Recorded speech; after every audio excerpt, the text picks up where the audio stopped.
एक शहर था जहां रवि नाम का एक युवक रहता था। तेज तर्रार, होशियार और महत्वाकांक्षी। उसे हर काम घड़ी की सुई से भी पहले निपटाना होता था। उसकी रफ्तार से कदम न मिला पाने वाले लोग उसे अक्सर झुंझलाते हुए पाते थे। दफ्तर में वह हमेशा सबसे आगे रहता, लेकिन उसका स्वभाव चिड़चिड़ा और सब्र से कोसों दूर था। दिन भर की थकान, काम का अनगिनत बोझ और हमेशा आगे रहने की चाहत ने धीरे धीरे उसे शराब और सिगरेट का आदी बना दिया। उसकी रातें देर तक जागने और सुबह जल्दी उठने में बीतती थीं। तेज कॉफी, चटपटे मसालेदार खाने ने उसके पेट को बीमार कर दिया था।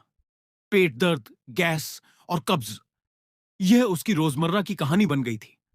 हर सुबह वह बेचैनी से बाथरूम जाता, पर उसे राहत नहीं मिलती थी। बार बार जाने की हड़बड़ी रहती, लेकिन कुछ भी ठीक से नहीं हो पाता था।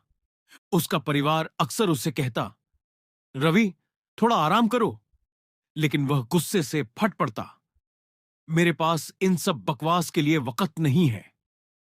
एक रात शराब के नशे में वह देर रात घर लौटा। उसका छोटा बच्चा रो रहा था। उसकी पत्नी कुछ कहने लगी तो वह उस पर बुरी तरह चिल्ला पड़ा। उस दिन उसके मासूम बेटे ने रोते हुए एक ऐसा सवाल पूछा जिसने रवि के दिल को चीर दिया। पापा, आप गुस्से वाले राक्षस क्यों बन जाते हो? उस छोटे से बच्चे की आवाज रवि के अंदर गहरे तक उतर गई। वह चुपचाप अपने कमरे में गया और आईने के सामने खड़ा हो गया। उसने अपनी लाल आंखें देखी, थका हुआ चेहरा देखा और महसूस किया कि उसकी भावनाएं धीरे धीरे मर रही हैं। और वहीं से उसकी जिंदगी में बदलाव की एक नई शुरुआत हुई। उसने एक होम्योपैथी चिकित्सक से मुलाकात की और अपनी सारी कहानी सुनाई। चिकित्सक ने उसकी बात ध्यान से सुनी और उसे एक दवा दी, नक्स वोमिका। यह दवा क्रोध, बेसब्री, कब्ज और नशे से जूझ रहे उस इंसान के लिए थी जो फिर से खुद से जुड़ना चाहता था।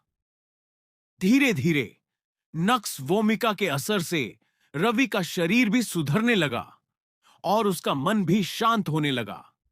अब वह जिंदगी का एक गहरा सबक सीख चुका था। जिंदगी सिर्फ जीतने से नहीं चलती, बल्कि उसे समझने से चलती है।